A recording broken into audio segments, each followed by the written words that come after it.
Tudo bem? É com prazer aí que a associação, né? Mais um evento a gente está realizando aí para os nossos colegas engenheiros e arquitetos sobre inteligência artificial, né? Acho que tá em voga, né? A gente está bastante curioso para, ainda mais nós engenheiros, né? Nós engenheiros gostamos de desafio, então tá em voga essa ferramenta, então a gente foi buscar o patrocínio com o CREA, né? Eu queria ver quem é daqui que está na sala hoje, que veio de fora e não faz parte ainda da associação. Se pudesse levantar a mão. Então, a gente deixa aqui o convite, tá? Para vocês que são de fora, né? Eu conversei com alguns, acho que alguns são de Blumenau, Florianópolis, não sei se tem algum mais de alguma outra cidade. Brusque, Jaraguá do Sul. Então fica o convite para vocês conhecerem a associação, né, a área de Itajaí. E se quiserem, né, tem a nossa secretária, se quiserem se associar com a gente, serão bem-vindos, tá? E a associação cada vez mais busca cursos, capacitações, eventos técnicos para a gente cada vez aprimorar mais, tá? Então sejam bem-vindos, aproveite o curso e fica o convite aí para vocês virem conhecer a associação e fazerem parte da associação, né? Brusque e Jaraguá são perto e quiserem fazer parte, serão bem-vindos, tá? Pessoal, esse curso ele só é possível através do patrocínio do CREA. Então, a associação sempre buscando o patrocínio com o CREA que a gente consegue trazer esse curso para vocês, né? Então, depois também, aproveitando, na pastinha de vocês tem um QR Code, né? Então, para vocês querem conhecer mais a associação, com o QR Code vocês têm ali as redes sociais, o WhatsApp, né? Então é bem prático ali, tá? Na pastinha, tá? Gostaria de chamar o Silvio, né? Que comentando como o patrocínio é do CREA, né? A gente conseguiu esse curso através do patrocínio do CREA. O Silvio é o nosso diretor regional da inspetoria aqui de Itajaí. E vou passar a palavrinha para o Silvio aí, explicar um pouquinho sobre o CREA, o edital de patrocínio, e depois a gente passar um vídeo institucional do CREA. Boa noite, pessoal. O Antônio já me apresentou, né? Silvio Simas, engenheiro civil. Estou diretor regional do CREA, nossa inspetoria de Itajaí, tá? Venho aqui em nome do CREA Santa Catarina, em nome do nosso presidente Carlos Alberto Quita Xavier, dar as boas-vindas a vocês, né? O CREA é o patrocinador deste evento, né? O CREA lançou um edital de patrocínio no primeiro semestre de R$2 milhões, onde foram contempladas diversas entidades de classe e também entidades de ensino, né, através desse patrocínio, sempre com o objetivo, né, de fomentar a tecnologia, a inovação, né, e o aprimoramento profissional nosso, né. Não vou tomar o tempo, agora no segundo semestre, agora já em julho, vai ter outro edital, né, Tony? Sim. R$2 milhões. Quero parabenizar a área, nos parabenizar, né, Tony? Sim. Presidente, eu estou vice-presidente. Também faz parte da área, claro. Fazemos parte da área, tá bom? Estava aqui conversando com o Vinícius, né, que vai palestrar para a gente, tá? Já te agradeço também a oportunidade. Estava dizendo para ele que a minha primeira formação é em ciências da computação, né, e que a gente acha que inteligência artificial é algo novo, né? Mas eu entrei na Faculdade de Ciências da Computação em 90 e a gente já estudava inteligência artificial. Mas eu vou deixar isso para ele explicar para vocês depois, tá bom? Fala, Pico. Só para dar um lembrete a todos que não chegaram da outra reunião, é que existe agora a renovação do terço. Ótimo. Tá? Então, eu estou querendo lembrar, os que ainda não optaram, tá? Façam a sua opção. Obrigatoriamente, você tem que pagar o CREA em Santa Catarina, senão você não consegue optar. Não pode ser CREA de origem, tem que ser nosso aqui. E fazer, inclusive aquele que está esquecido, que você nunca mais lembrou e tal, tá ligadinho, ó. Aproveita para a gente aumentar a nossa participação. Quem sabe a gente volta a ter 3 conselheiros em vez de 2. Todos aqui são profissionais do sistema CREA? Todos? Não, acho que alguns tem do CAL também? Tem também. E quando eu entrei no CREA, né, daí o pessoal falava, como o Piccoli falou agora, renovação do terço. Aí quem não faz parte do sistema, não está bem por dentro, pensa que tem que rezar o terço, né? Eu sou católico, né? Tem que rezar o terço, né? Para você ficar purificado. Mas é um terço do plenário do CREA. A gente fala só renovar o terço. Renovar um terço. Eu, quando eu entrei no sistema, eu comecei a pensar que só rezava o terço. Mas até para explicar, é importante a gente confirmar a associação, né? São 2 passos no CREANet, né? Você entra no CREANet, No final da tela ali no lado esquerdo, você confirma a associação e depois confirma a renovação de 1/3, né? Então é muito importante, porque quanto mais a gente tiver colegas associados e com a renovação de 1/3, a gente vai ter a proporcionalidade de mais conselheiros, e é muito importante isso, a gente ter representantes no CREA. Porque, afinal de contas, a nossa região sempre está em segundo e terceiro lugar em arrecadação e emissão de RT. Então, nada mais justo do que a gente ter mais representantes lá no CREA. Pessoal, queria mais alguma palavrinha? Desculpa, eu não me apresentei. Meu nome é Tony Fausto Freiner, presidente da Associação da área Itajaí. A gente vai conversando, esquece de se apresentar. E eu queria chamar rapidinho o engenheiro Clóvis, que é o nosso diretor técnico de eventos, né, que elaborou o projeto para a gente buscar o patrocínio, o engenheiro Clóvis. Bom, e gostaria de chamar a Gislaine, também, que é a diretora de eventos aqui com a gente, né, porque eu acho que a associação ela não é de uma pessoa só, é uma equipe, é um grupo, né? Gi, vem cá um pouquinho. A nossa secretária Karine também está lá, né? Tá recepcionando o pessoal. Então, assim, para mostrar para vocês que a associação, com essa nova gestão, tem uma equipe focada, né? A gente sempre está focado, cada um faz a sua função, e é através dessa equipe que a gente conseguiu buscar o curso para vocês, né? Então, quero agradecer aqui a minha equipe por sempre estar apoiando. Não sei se vocês querem dar uma palavrinha, Gi ou Clóvis, quiser. Eu só queria comentar que um dos focos da associação é treinamento, novidades, tecnologia, né? Ontem mesmo tivemos uma brilhante palestra na nossa Assembleia. Hoje estamos tendo esse curso.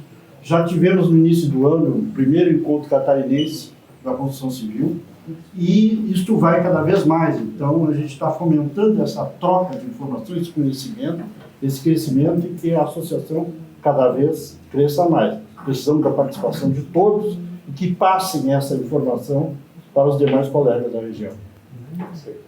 Ok. Então, pessoal, agradeço, né, minha equipe aí, pode se acomodarem.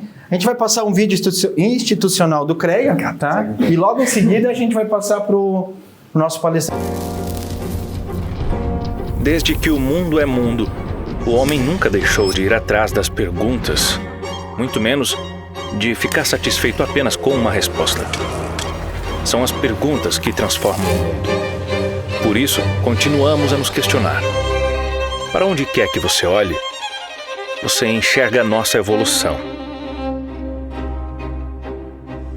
Novas soluções, novas invenções, tudo em um rápido ritmo de transformação. Quando a força e os conhecimentos das engenharias, agronomia, geociências e tecnologia são combinados, nada é capaz de nos parar. Quais serão os nossos próximos passos? CREA Santa Catarina, transformando vidas. Bom, senhoras e senhores, boa noite.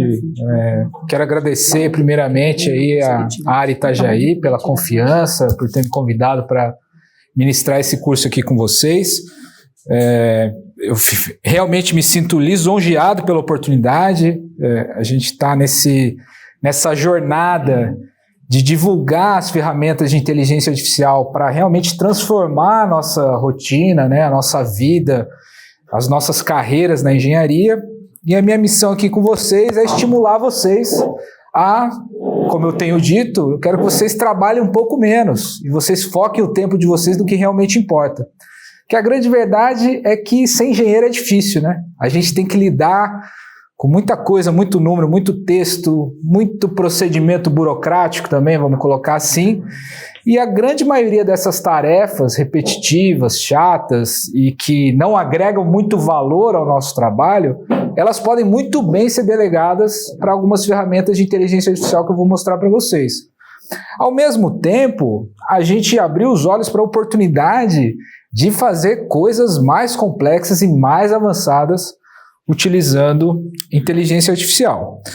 Então, minha formação é engenharia sanitária e ambiental, eu tenho mais de 15 anos de carreira na engenharia, mas eu sempre trabalhei, eu sou quase um cientista da computação, autodidata, porque eu trabalhei no setor de infraestrutura, trabalhei na área de rodovia, de barragem, no setor de energia, e eu sempre gostei da parte de modelagem, então eu sempre trabalhei com modelos numéricos para simular situações, e, enfim, sempre gostei da ideia de que a gente possa usar o computador para automatizar nossas tarefas.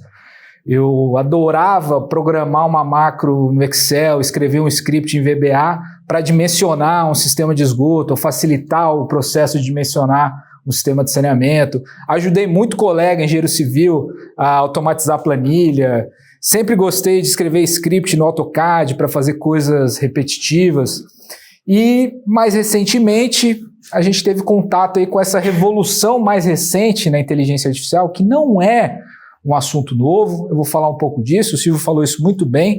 Na verdade, desde a década de 50 que já se fala do conceito de inteligência artificial, e eu vou também, ao mesmo tempo, falar algumas verdades para vocês, que tem muito marketing em cima do que a inteligência artificial faz, pode fazer, e a minha ideia aqui é que vocês saiam bem nivelados do verdadeiro potencial e que vocês, de fato, usem isso para o bem das suas carreiras. Bom, obviamente que, nivelando esse conceito, quando eu falar inteligência artificial aqui, vocês estejam bem claros que eu estou falando das ferramentas de inteligência artificial generativas. Eu já vou mostrar o porquê que chama assim. A principal ferramenta é justamente o ChatGPT. O ChatGPT é uma ferramenta que usa o modelo GPT de inteligência artificial generativa. Eu gosto de dar um curso para vocês na engenharia porque vocês não querem um negócio enlatado aqui. Isso aqui não é para ser um curso de prompt, tá, pessoal? Não vou ficar ensinando vocês como é que escreve frase. Não é sobre isso. Eu quero que vocês vão na profundidade, entendam como o modelo funciona e cada um de vocês vai saber usar da forma que vocês julgarem melhor. Então, para diferenciar muito bem, se vocês acessarem aí a internet, o Instagram, vocês vão encontrar muitos cursos de inteligência artificial. Vocês vão encontrar planilhas de prompt pronto, vocês vão encontrar esse tipo de coisa por aí. E eu entendo, eu sou engenheiro, vocês, engenheiros, arquitetos, enfim, profissionais da área tecnológica, vocês fazem questão de saber o porquê que as coisas acontecem do jeito que são. E a minha missão nessa primeira noite, pelo menos nessa primeira metade do curso, é mostrar para vocês como é que a gente chegou numa ferramenta de inteligência artificial que consegue escrever textos com coerência, com lógica gramatical, com semântica perfeito, num nível de qualidade que esses textos parecem que foram escritos por humanos. Então, a primeira coisa que a gente tem que quebrar aqui é uma ilusão. Não existe inteligência artificial. Existem modelos treinados com um vasto volume de dados, e esse vasto volume de dados é capaz de reproduzir a forma como o humano escreve. Mas, na prática, o computador não escreve nada sozinho, ele não tem consciência, ele não tem discernimento, muitas vezes, sobre o que ele está escrevendo. Essa é uma grande verdade. Vocês vão, inclusive, entender por que o modelo alucina, é um termo muito usado aí. Vocês vão entender por que tem juiz emitindo sentença com jurisprudência que não existe, por que tem advogado escrevendo peça com, enfim, conceitos que não existem, por que tem estudante fazendo trabalho de escola sem checar e sem entender o que está sendo escrito ali. Então, eu quero que vocês saiam daqui realmente dominando esses fundamentos dessas ferramentas para que vocês saibam usar isso da melhor forma possível na carreira de vocês. Inclusive para separar o joio do trigo, tá? Eu não quero que vocês saiam aqui com o fetiche da inteligência artificial de que tudo tem que ser automatizado, que tudo é IA, porque inclusive a gente vive até uma certa bolha aí, né? Colocar IA em qualquer serviço, em qualquer negócio agora, parece que já dá uma inflada e já valoriza o produto, né? Bom, então a gente chegou até aqui porque em 2022 foi lançado o ChatGPT. O ChatGPT é uma ferramenta de chatbot, ou seja, um robô que conversa, mas esse robô ele foi fundamentado no modelo GPT. O modelo GPT ele já está na sua 4ª geração, mas ele foi desenvolvido lá em 2017, 2016, por aí, e eu vou mostrar para vocês como é que ele foi montado, treinado. Mas lá em novembro de 2022, quando essa revolução, esse impacto aconteceu, a gente se deparou com o computador sendo capaz de escrever textos com qualidade, coerência, como se estivessem sendo escritos por humano. Então aquilo impactou o mundo, porque em determinado momento a gente viu que, muito diferente daqueles chats que a gente está acostumado automáticos, que você tem que dizer uma palavra específica para ele te responder alguma coisa, a gente viu que o chat GPT conseguia responder perguntas das mais variadas. Mais do que isso, ele sempre mudava a resposta, realmente dando a ideia de que tinha um ser humano por trás. E eu tendo a usar esse termo aqui, porque na verdade foi um terremoto digital. De repente isso aconteceu e a gente viu isso, o computador, a máquina falando com a gente. Mas a primeira provocação que eu coloco para vocês é que, será que isso é inteligência? Na minha opinião, inteligência é muito mais do que isso, e vocês vão entender o porquê. Bom, o Silvio mencionou muito bem, mas como que chegamos até aqui? Lá na década de 50, Alan Turing, pai da computação, aquele cara que decifrou a criptografia dos nazistas, ele é o pai da computação e da programação. Naquela época, ele já teorizava sobre a possibilidade da máquina ser inteligente e ter consciência própria.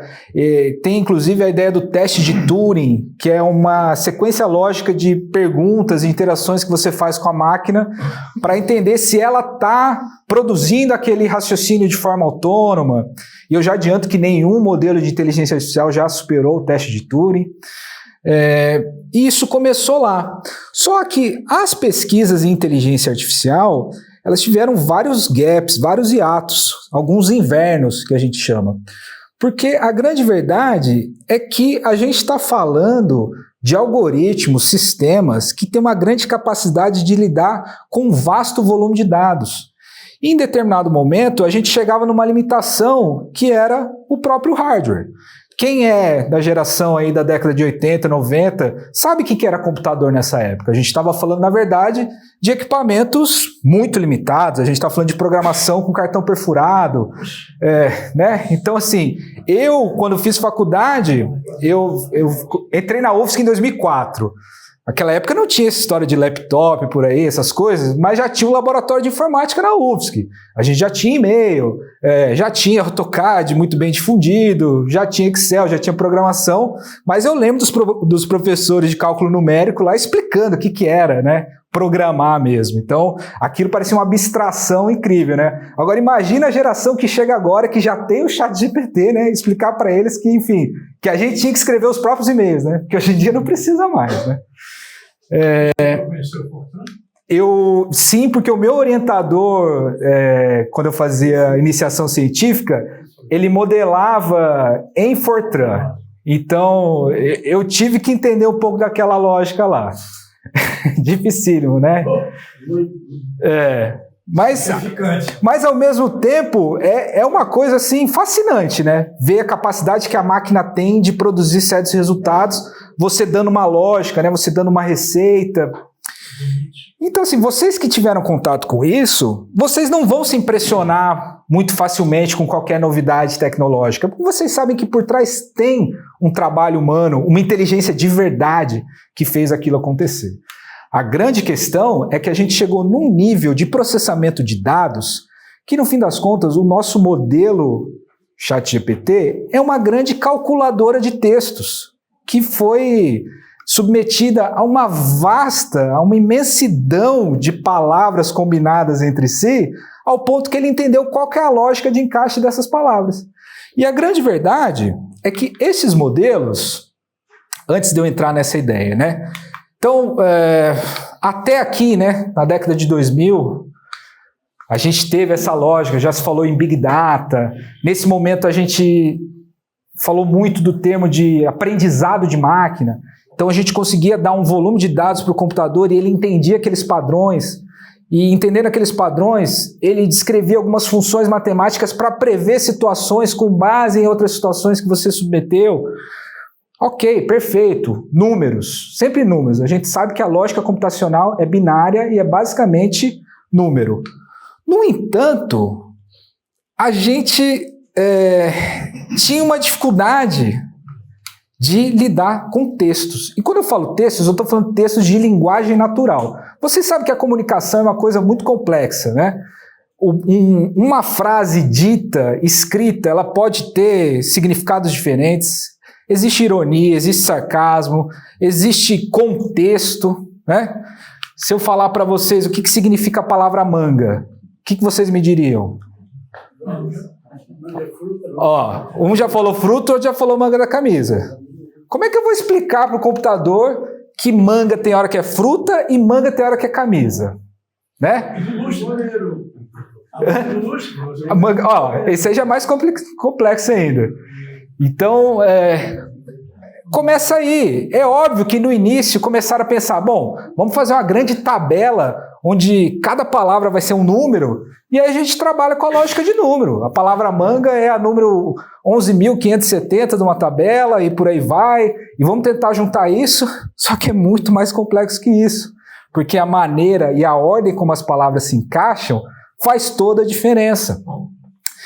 E tudo isso, no campo da inteligência artificial e da computação, a gente está falando de processamento de linguagem natural. Esse é um campo da ciência da computação que lida com essa questão de entender como é que a gente põe a máquina para processar a linguagem natural, ou seja, essa linguagem que a gente fala, que ela tem toda essa ideia de significado, questão de contexto. Qual que é o grande desafio do processamento da linguagem natural? Explicar a ambiguidade das palavras. A mesma palavra tem vários significados. Explicar a ideia de contexto. A ideia de compreensão semântica dos textos, né? Não é uma equação exata, uma sequência de palavras, né? No fim das contas, é sobre isso que a gente está falando aqui.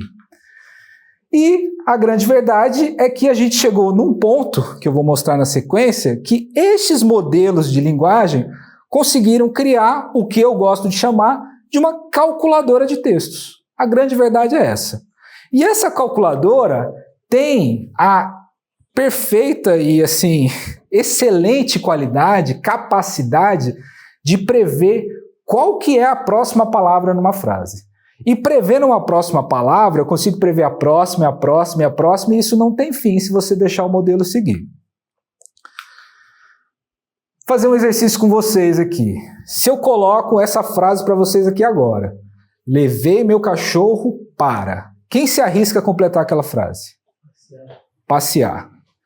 O modelo GPT, ele foi treinado com uma vasta quantidade de dados para prever que aquela palavra ali ia passear. Olhando assim, nem parece algo tão complexo assim, né? Um exercício muito rápido, o cérebro de vocês já encaixou. Bom, levar o cachorro geralmente é para passear. Aí você começa a pensar, bom, esse modelo não é tão inteligente assim, né? Se a gente dá um outro contexto, o meu cachorro está doente. Levei meu cachorro para veterinário. A mesma frase agora prevê a próxima palavra. O modelo, no fim das contas, faz isso. Pega o contexto e calcula, literalmente, pessoal, calcula com uma base de várias operações matriciais, vetoriais. Quem trabalhou com programação sabe que é álgebra linear pura. E essa conta chega a uma probabilidade de que a próxima palavra mais provável dessa frase aqui é veterinário. Se eu fizer outro exercício aqui com você, a gente poderia ficar a noite inteira. Meu cachorro está peludo. Levei meu cachorro para... Esse aqui diverge um pouco. Esse aqui já tem mais divergência. Tem gente que fala banho e tosa. Eu coloquei pet shop, mas acho que pet shop não é um exemplo tão bom. Porque se for mais preciso, levei para tosar. Aonde, tanto faz. Mas enfim, vocês pegaram a ideia. O ChatGPT, os modelos de IA generativa, no fim das contas, fazem isso aqui. Só que, óbvio, a gente está falando de uma complexidade e uma quantidade de dados imensa. Bom, como que o modelo faz isso na prática? Eu não vou entrar aqui, não vou me atrever, principalmente porque o Silvio está aqui, cientista da computação, não vou me atrever a entrar ou explicar detalhes dos detalhes, mas eu vou tentar focar em 3 peças que fazem o modelo funcionar e vocês vão entender a ideia geral dessas 3 peças e por que a coisa faz sentido. Primeiro conceito, pessoal, o conceito dos embeddings. Em inglês, isso significa incorporação, vetor incorporado, palavra incorporada, vocês vão entender isso. O transformador é o grande algoritmo, mecanismo que consegue fazer esses cálculos complexos para prever a próxima palavra. E um elemento mais importante, tão importante quanto ainda, é o que eles chamam de camada de atenção, que é o elemento que vai focar na ideia do contexto. Vamos primeiro falar do que são os embeddings.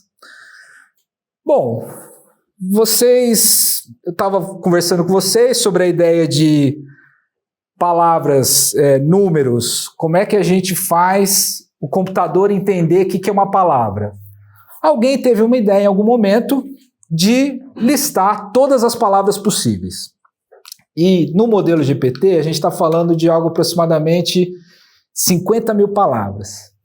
Essas palavras, alguém teve uma sacada de fazer o seguinte: eu vou posicionar essas palavras em campos vetoriais. E esses campos vetoriais vão estar estabelecidos em centenas, milhares de dimensões. Aqui é uma representação tridimensional para facilitar. Mas no fim das contas, a gente está falando de milhares de dimensões. Cada dimensão pode ser um elemento de configuração de característica. Aqui eu estou falando, por exemplo, de dimensão de gênero. O que está em azul é masculino, o que está em roxo, eu sou daltônico, mas isso aqui acho que é roxo, né? O que está em roxo é feminino. E eu posso distribuir essas palavras aqui nesses campos dimensionais e eles vão ter uma posição vetorial. O que acontece, pessoal? A partir do momento que fizeram isso, a lógica que foi estabelecida de colocar essas palavras foi a seguinte: bom, palavras que têm semânticas parecidas vão estar mais próximas. Palavras que têm semânticas distantes vão estar literalmente mais distantes. E, simplificando muito a conversa aqui, chegou no momento que foi possível fazer operações de vetores. E quando a gente faz essas operações matemáticas dos vetores, a gente descobre outros significados. Eu vou mostrar um exemplo aqui para vocês. O vetor homem e mulher, nessa representação, ele estaria posicionado nesse espaço vetorial aqui. Se eu fizer a seguinte operação, eu vou pegar o vetor rei, king, né? Vou subtrair o vetor homem e vou somar o vetor mulher. O vetor resultante vai estar próximo desse espaço aqui. E acreditem se quiser, senhores, nessa representação, o vetor mais próximo dessa representação aqui vai ser o vetor rainha. Vocês conseguem entender a lógica? Eu peguei a palavra rei e tirei homem. Sobrou alguma coisa como monarca, qualquer coisa assim. Se eu somar mulher, monarca mais mulher, rainha. Então, obviamente que isso aqui é um exemplo muito simplificado, a gente está falando de 50 mil palavras, estamos falando de milhares de dimensões, aqui eu só estou pegando uma ideia de gênero, né? Muito para simplificar, inclusive esse é um exemplo muito clássico para explicar o que é o embedding, porque ele é até muito fácil de entender, mas dá para fazer outros exercícios, né? Se eu pegar Moscou, subtrair Rússia e somar Brasil, vai dar Brasília. Peguei capital de um país e tirei aquele país. Virou capital de algum país. Se eu somar o país Brasil, vai chegar em Brasília. De repente eu vou ver se eu consigo trazer isso amanhã, mas existe essa aplicação programada em Python que você consegue fazer essa brincadeira com as palavras. E a grande verdade é que o resultado lá dentro do algoritmo vai ser a probabilidade de qual é esse vetor. ele não vai encaixar 100% na rainha, mas o vetor com 99% de chance de ser o vetor próximo dele vai ser rainha. Mas vai ter alguns outros vetores aqui próximos. Então, o que o modelo GPT faz? Ele sabe que a palavra que você está querendo dizer ali é rainha, com base numa operação matemática. A gente que é engenheiro, a gente sabe o que a matemática é capaz de fazer, né? E aqui é nada mais, nada menos do que isso também.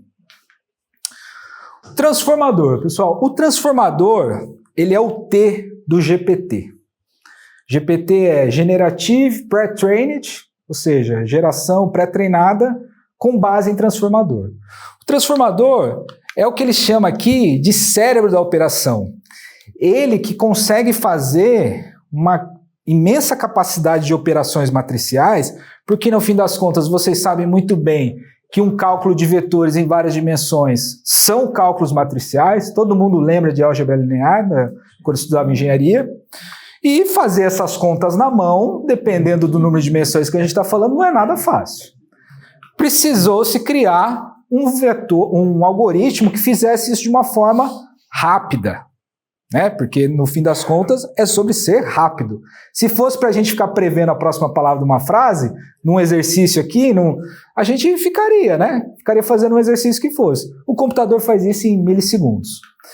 E se eu fosse tentar resumir assim, o que o transformador faz, é uma imensa quantidade de camadas e de cálculos matriciais que são normalizados, faz determinante, aquela coisa. Cada palavra dessa aqui é uma coluna dessa vetorial. E conforme ele vai encaixando cada palavra, ele vai recebendo uma lista de probabilidades de qual que é a próxima palavra. E o transformador simplesmente escolhe qual que é a próxima palavra. Nesse caso aqui, eu peguei um print desse vídeo. Esse vídeo é muito bom, depois eu passo o link para vocês. Mas é o melhor vídeo que eu peguei, assim, ele é em inglês, obviamente, mas que conseguiu mostrar visualmente o que é o tal do GPT. E nesse caso aqui é só um print, mas ele vai continuar essa frase, né?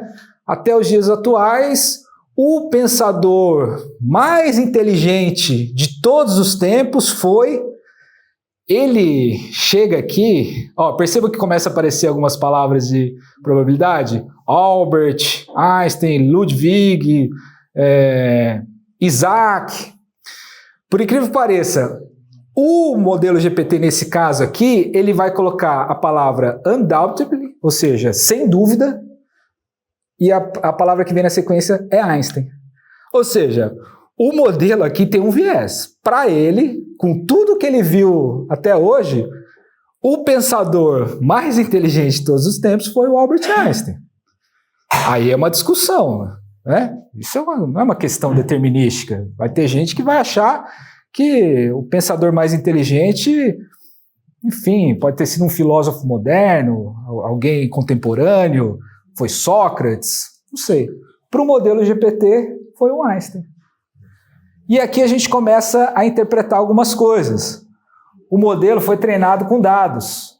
Esses dados que estão disponíveis aí, vocês têm controle de que dados são esses? De onde que vieram?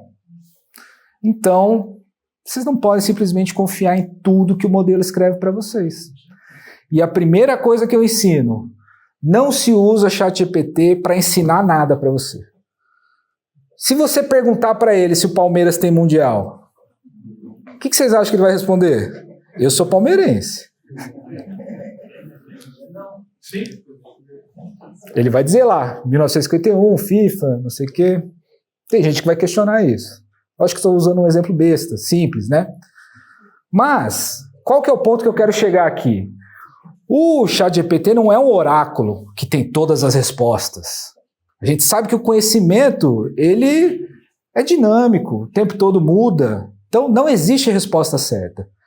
Então, entendam isso. Não use o ChatGPT para perguntar. Óbvio, vocês podem perguntar o que é concreto armado. Vocês não precisam, né? A maioria, pelo menos, engenheiro civil não precisa. Agora, usar o ChatGPT para isso é o jeito mais equivocado que tem. E, infelizmente, é o jeito que é mais divulgado de usar. Divulgar que o ChatGPT responde pergunta. O ChatGPT não responde perguntas. O ChatGPT executa tarefas com textos. Ele é uma calculadora de textos. Uma calculadora faz cálculo sozinho? Se você não inserir os números certos, então aprendam isso. ChatGPT é uma calculadora de textos. E ela vai calcular o texto de acordo com o que eu solicitar. Agora, querem aprender alguma coisa usando o ChatGPT? Dá a fonte para ele. Fornece o texto base. Fornece o PDF que tem aquele conhecimento e pede para ele resumir aquilo para você. Quais são as grandes fontes dele? Esse é o ponto. É uma caixa preta, de certa forma. Mas, essencialmente, é o que está na internet. É o que está na superfície da internet. Ele, em tese, só usou fontes que estavam disponíveis. Tem uma grande discussão dele ter invadido privacidade. O New York Times processou a fundação OpenAI por entender que eles estavam usando os jornais deles para treinar o modelo. E óbvio que usou. A coisa estava disponível. Então, Wikipedia é uma fonte grande de treinamento de ChatGPT. Comentários de internet, fóruns de internet.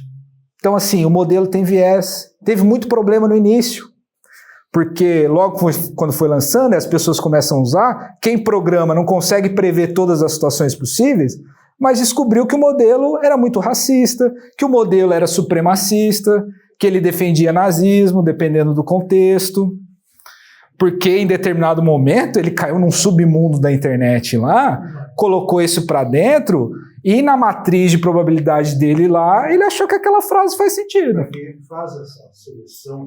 Aí é que tá, é o humano, é uma supervisão humana. Só que a gente não tem controle, a gente não consegue fazer o cálculo de todas as possibilidades. A gente só descobre com o uso humano. E aí, obviamente que eles contrataram equipes e times gigantes para tirar questões de ódio, de preconceito e tudo mais, mas ao mesmo tempo tem gente que questiona que ao mesmo tempo você está limitando o potencial do modelo. É uma grande discussão, que eu vou falar depois sobre ética e inteligência artificial. Mas é mais para vocês entenderem como é que ele funciona. Ele não tem consciência, ele não sabe fazer um julgamento do que é certo ou errado. Então, ficou muito famoso casos do GPT ensinando a fazer uma bomba. Então, assim, dependendo de quem está fazendo isso, se é um professor de química, para dar um exemplo para o estudante, aluno de ensino médio, ok. Se é um grupo terrorista que está focado em fazer o mal, talvez nem tanto. Bom, e só para fechar, aqui é um tempero a mais, mas dentro do transformador existe esse mecanismo de atenção que, essencialmente, ele força o modelo a sempre voltar no texto para ver se o contexto está sendo mantido. Porque se a gente simplesmente ficar só prevendo a próxima palavra, isso começa a ir para uma aleatoriedade que, quando você vê, perde o sentido. A alucinação do modelo é isso, é quando ele perde o contexto, ele perde o fio da meada. Oi? Vira o samba do crioulo. Vira o samba do crioulo, porque ele, assim, ele já perdeu. Depois eu vou mostrar uns exemplos para vocês dessa ideia. E esse mecanismo de atenção que garantiu que a nossa calculadora de texto focasse, é aquela história da redação do Enem, né? Não fugir do tema, se manter preso ao contexto. Para a gente continuar mais uma brincadeira aqui sobre contexto, né? Aqui eu já dei um pouco mais de dificuldade, coloquei 2 palavras para serem encaixadas aqui. Ou alguma coisa projetou a obra de arte daquela. Quem quer arriscar aí?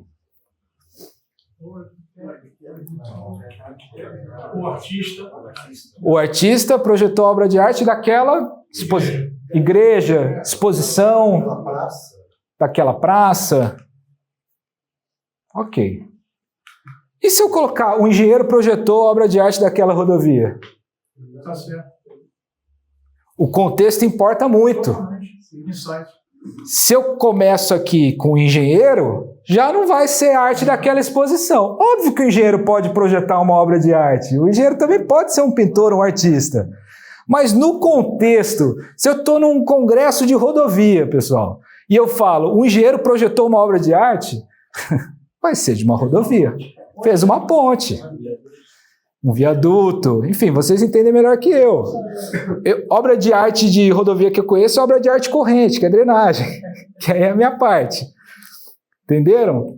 Então, essa é a magia da coisa. É isso que o modelo é capaz de fazer, ele faz muito bem. E aí a gente olhando assim, a gente fala, pô, é inteligente esse negócio aí, né? Mas não, é uma grande programação, uma grande sequência de matrizes e números prevendo a próxima palavra. E aí entra essa ideia, essa advertência que eu faço aqui, de que o modelo alucina. E quando a gente fala que o modelo alucinou, é porque ele perdeu o fio do contexto e as palavras que ele está prevendo na sequência já não tem nenhuma lógica. Oi? Não tem sentido. Não tem sentido, nexo, e aí qualquer coisa serve. Vou fazer um exercício aqui com vocês. Alguém lembra desse episódio? Eu que sou da área ambiental, estou trazendo um caso aqui que talvez não seja da área de vocês. Tem um engenheiro ambiental aqui. Tragédia ambiental no Rio Pitangueiras. Alguém lembra? Bom, fico muito feliz que vocês não lembram, porque isso aqui nunca aconteceu. Mas eu perguntei para o ChatGPT. O caso de derramamento de óleo, olha lá, você viu que já falou, do Rio Pitangueiras, no município de Joaquim Ferreira. Alguém conhece esse município? No estado de Figueiras, no Brasil? Já existiu o estado de Figueiras no Brasil? Como é que isso é inteligente, pessoal? Que não sabe que não existe estado de Figueiras e nem Joaquim Ferreira? O estádio do Figueiras, né? E aí eu disse, né, com muita tranquilidade. Perceba que eu não fiz uma pergunta. Eu disse para ele que isso aconteceu, que foi um caso emblemático para a luta ambiental daquela comunidade. Quem nunca ouviu uma narrativa dessa aí? Eu poderia pedir para vocês escrever uma redação sobre isso, né, com dados fictícios. E o GPT fez para mim. O caso do derramamento de óleo na bacia do Rio Pitangueiras, no município de Joaquim Ferreira, no estado de Figueiras, Brasil. Ele não está falando de outro país, ele está falando do Brasil.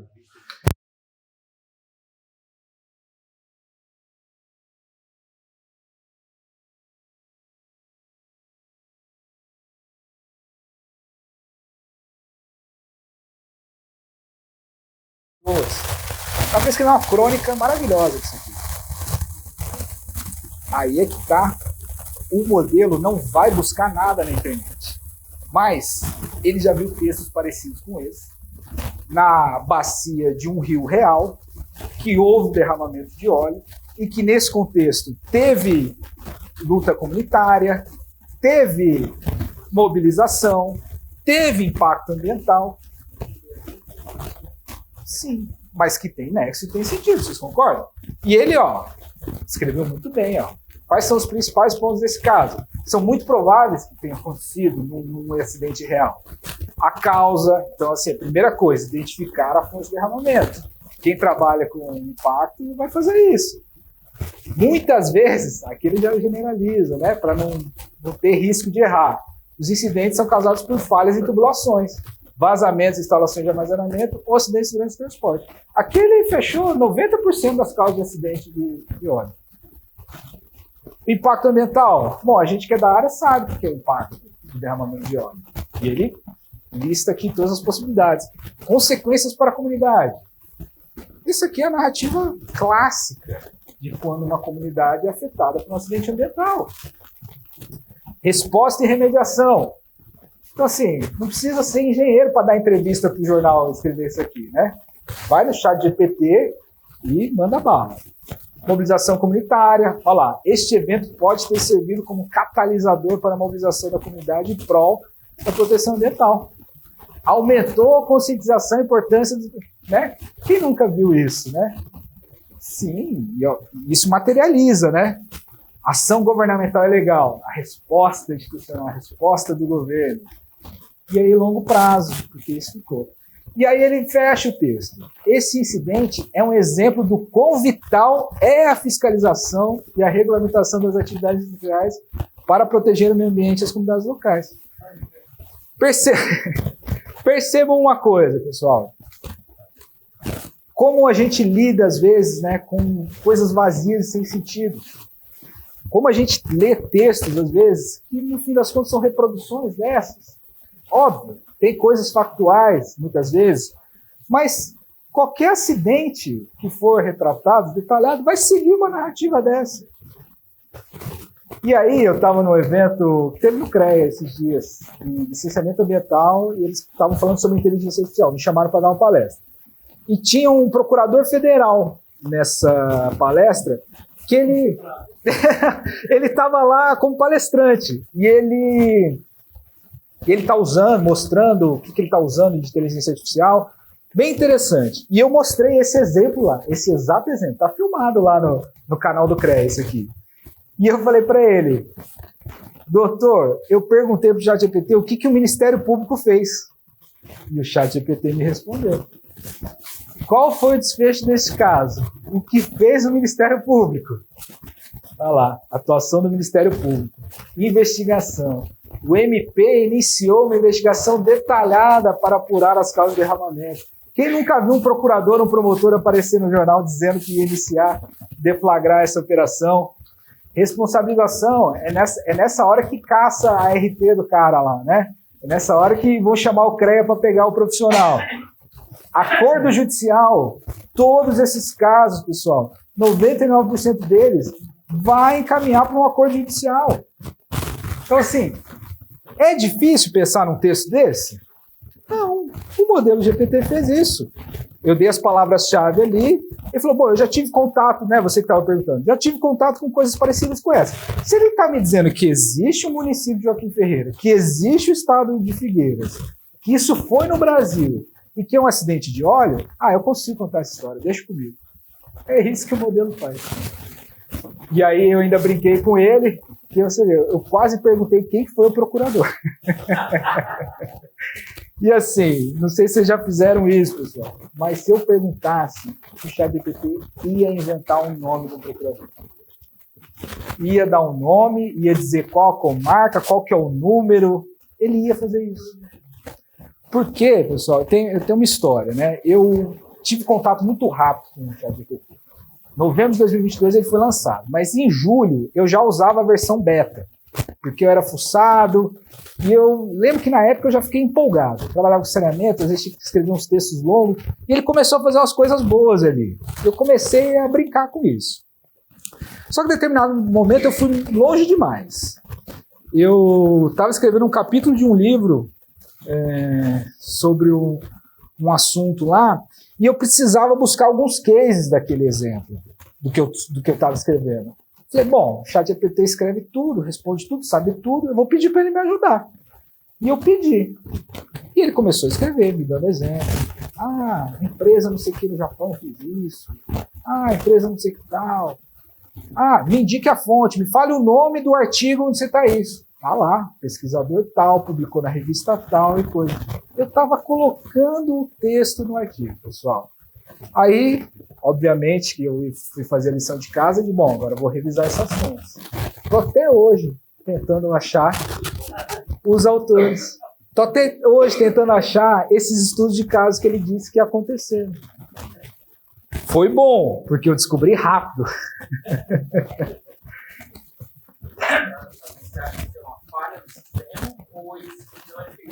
Esse é o ponto. Ele não é feito para isso. E o desavisado, o ingênuo que lida pela primeira vez e vê que ele responde perguntas rápido, ele fica tentado. É o estudante de ensino médio que tem que fazer um trabalho da noite para o dia sobre ciclo da água, sobre qualquer coisa, um tema de ciências lá, e ele vai no ChatGPT e vai entregar. Então, assim, é tentador. Tanto que tem juiz que caiu nisso. Juiz que emitiu decisão com jurisprudência que não existe. Deu o caso para o ChatGPT, pediu para o ChatGPT ajudar ele naquela decisão e o ChatGPT fez a tarefa dele. Agora, ele não disse se aquilo existe ou não. Em nenhum momento ele fala, isso aqui existe, está lá em tal lugar. É você que recebeu aquele texto e acreditou.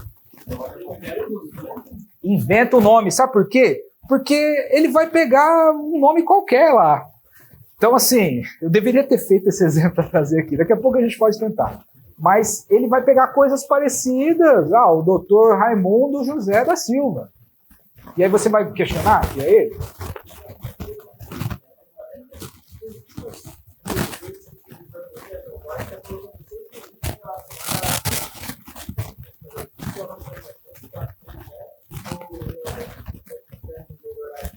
Então, esse é um ponto que eu ia colocar aqui.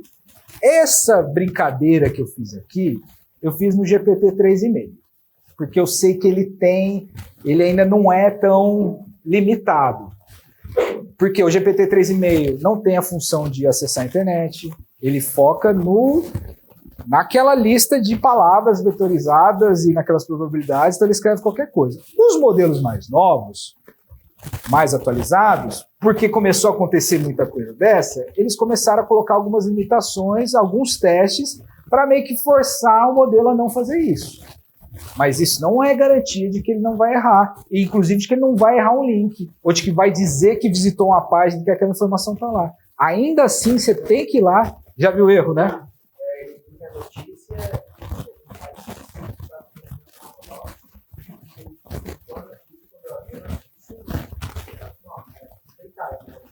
Pois é. Ele deu uma alucinada ali, perdeu o fio da meada. Só que não é porque ele não sabe, que ele não sabe discernir. Entendam? É um grande número de palavras encaixadas. Ele não sabe o que é isso aqui. Ele só sabe que a probabilidade do que você pediu ser isso é isso. Então tem uma mensagenzinha lá embaixo no ChatGPT. O ChatGPT pode cometer erros. Cheque informações importantes. É isso.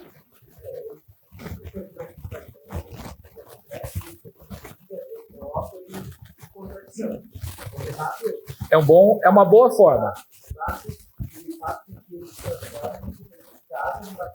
Legal. Essa é uma boa forma. Mas ainda assim, o meu alerta é questões factuais, coisas que realmente aconteceram. Por exemplo, você quer a definição de concreto pelo autor tal. Dá você para ele a fonte, cola o texto, dá o PDF para ele, e aí pede para ele escrever para você dali. Não pede para ele tirar do bolso dele o conceito. Porque aí você que tem que guiar ele. Por isso que eu digo para vocês, pessoal, o ChatGPT é um assistente. Ele realiza as tarefas para você. Mas ele não vai te ensinar nada, é você que ensina ele. E isso, inclusive, é até um alento, porque eu já participei de discussão de gente falando, inteligência artificial, não vai precisar de engenheiro. Eu participei da entrevista da rádio essa semana. O radialista estava falando, bom, então daqui a pouco o ChatGPT vai projetar desses prédios que a gente tem aqui em Balneário Camboriú. Eu falei assim, até vai, mas ele não vai querer pagar RT, então não vai sair. Brincadeira. Brincadeira. Mas vai fazer. Agora, quem que é o engenheiro executor que vai lá e vai confiar nisso? Vocês percebem que a gente que está regulando essa atividade, e no fim das contas, pessoal, quem não tem um estagiário que começou a fazer um trabalho, você simplesmente revisou aquele trabalho, assinou e entregou. Não tem demérito nisso. Mas, no fim das contas, a sua responsabilidade é checar se aquilo está certo. Com o ChatGPT não é diferente. Imagina se eu escrevo aquele capítulo de livro, está sendo processado até hoje. Aí uma outra discussão, né? Mas esse juiz lá do Acre está sofrendo um processo disciplinar.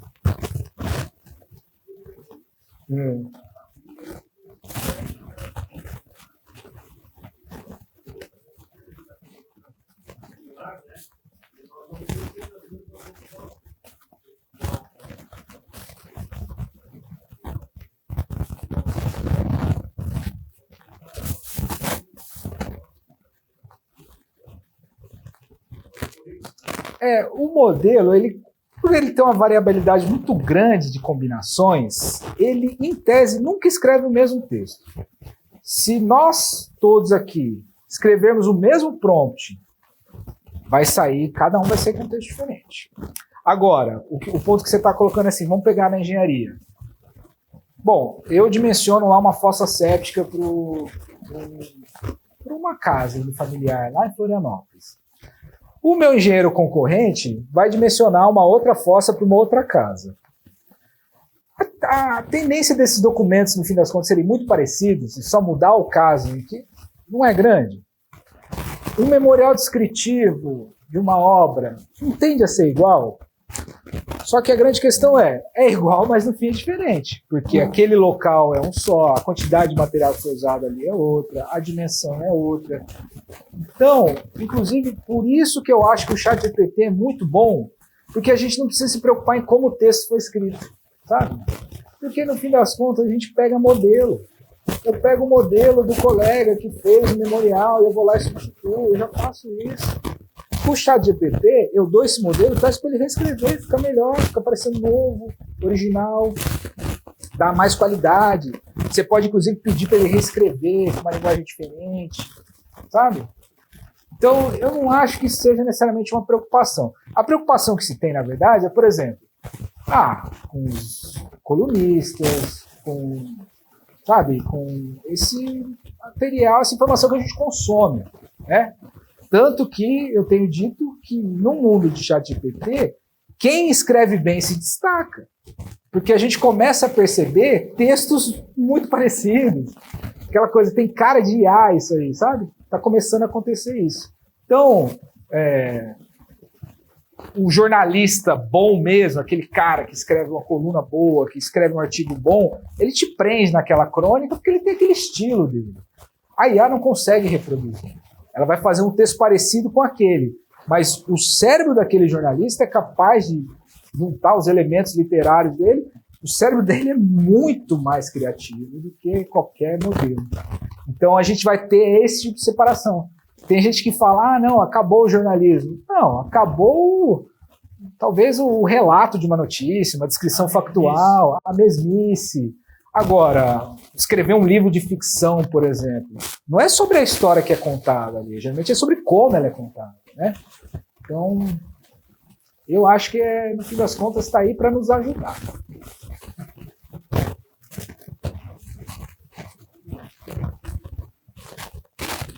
Isso.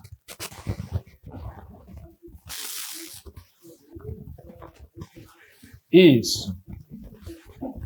Existem. A minha ideia é amanhã trazer para vocês um pouco desses concorrentes, mas ele é o mainstream da coisa, mas você colocou um ponto importante. Ele é o modelo da OpenAI. Nada impede da gente fazer um modelo do nosso escritório de engenharia. E existem as ferramentas para a gente fazer isso, para a gente treinar um modelo de linguagem baseados nos nossos documentos. E eu acho que a tendência é essa. Porque uma coisa que eu falo, esse modelo aqui não foi treinado para ser engenheiro. Ele vai acertar algumas coisas, as coisas mais comuns, por exemplo, eu fiz essa mesma brincadeira eu fiz com o caso de desabamento de prédio, né? O colapso do edifício Areias no município de Presidente Joaquim Rodrigues, que também não existe, foi um caso emblemático de falhas ou omissões da engenharia que causou aquela tragédia. De novo, né, uma narrativa que vocês conhecem bem. Foi uma tragédia marcante, destacando sérias falhas ou omissões do projeto, na construção ou na manutenção. Pode ser qualquer coisa, né, pessoal? 99% das causas estão aí. E incidentes como esse levantam questões importantes, padrões de segurança, fiscalização, responsabilidade na engenharia civil. Aí, investigar profundamente esses casos para identificar. Perceba, o modelo ele é superficial. Superficial. Agora, eu vou mostrar isso para vocês no curso. A gente pode aproveitar esse potencial dele de escrever bons textos, concatenar, e usando as versões mais novas do ChatGPT, que eu vou mostrar para vocês, você consegue criar um assistente que até faz algumas tarefas de engenheiro. E eu vou mostrar algumas que eu tenho usado, que envolvem inclusive cálculos e etc. Né? Mas, por exemplo, alguém em algum momento vai se propor a fazer um modelo treinado para ajudar um engenheiro civil, para ajudar um engenheiro. Sim.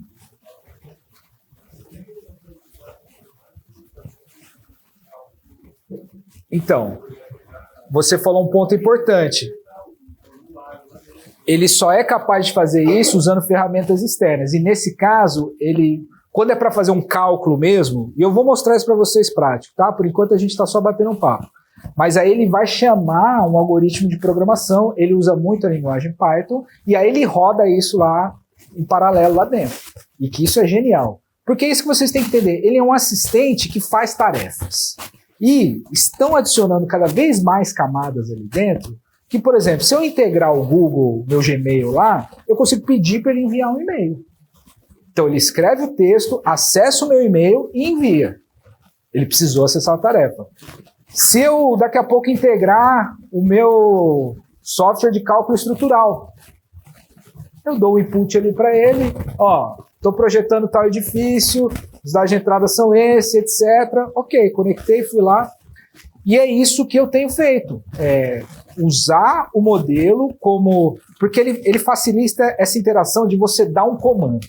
Você escreve como se fosse uma pessoa. E ele entende aquele comando e executa algumas tarefas. E isso é o estado da arte de como se usa a inteligência artificial generativa na engenharia. Você automatiza, você cria assistentes. E isso que eu vou mostrar para vocês depois.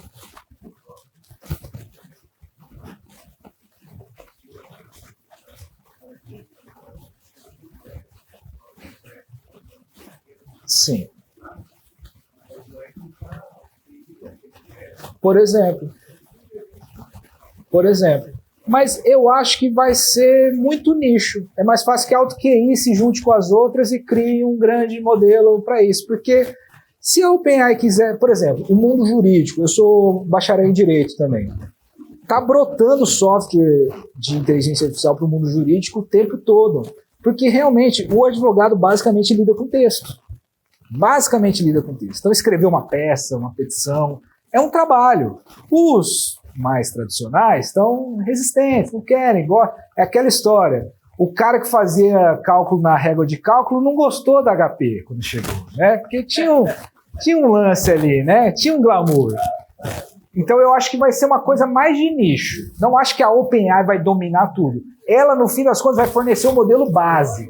Agora, as subversões só interessam a nós. Então por que eles vão desenvolver um negócio que interessa um nicho pequeno, valioso, mas pequeno? É mais fácil a gente se juntar e montar essa empresa, entendeu? Quando você fala de algo você treinar ou alguma coisa de programação? Também de programação. Tá. Aqui essa parte já pularia para uma outra, então é o gancho perfeito. É um pouco dos... Qual que é o seu nome? Desculpa. Cachoeira. É um pouco dos dois, tá? Porque essas ferramentas estão tão avançadas que elas escrevem códigos. Eu sempre fui fuçado um pouco em programação, mas eu não sou um cientista da computação. Então, basicamente, como é que eu fazia? Eu pesquisava um código parecido com o que eu queria fazer e editava aquele código. Com o ChatGPT, ele é muito bom de escrever código. Ele é melhor de escrever código do que de escrever texto jornalístico que a gente está vendo aqui. Então, você pode simplesmente fazer. A gente vai fazer uns exemplos de Excel, por exemplo. Escreva uma macro em VBA para pegar os dados da coluna tal, somar, inserir na célula tal, e ele escreve. Eventualmente ele vai errar. Só que ele tem uma dinâmica tão boa que você diz para ele, tá aparecendo tal erro. Ele faz o debug. Ele fala, desculpe, vamos tentar por outra forma. E assim vai. Só que aí eles estão montando as ferramentas de uma forma que você consegue integrar essas coisas todas, entendeu? Eu tenho um assistente ali, por exemplo, que elabora um estudo populacional. Eu dou para ele uma tabela das populações do censo e eu embuti lá todos os métodos que ele tem que fazer de cálculo. Método aritmético, geométrico, regressão linear. E ele executa esses cálculos rodando uma rotina em Python. E aí ele pega aquele resultado, bota para mim e escreve o relatório. Isso eu quero mostrar para vocês ali. É uma coisa relativamente simples, não é algo tão... Eu não estou dimensionando a adutora, mas eu estou fazendo uma estimativa populacional. Ao invés de fazer tudo no Excel e depois escrever o texto com os resultados, eu pedi para ele calcular. E está dando certo. Bom, pessoal, aí depois dessa parte, aí eu ia entrar com vocês no que realmente dá para fazer, que a gente já acabou meio que adiantando, mas vou fazer a sugestão para a gente também não tocar até o final, minha boca está seca já também, fazer um intervalo para o café, e a gente volta em 20 minutos? Quanto tempo? 15 minutos, né? Então a gente volta 8h30. Obrigado, pessoal. Até agora.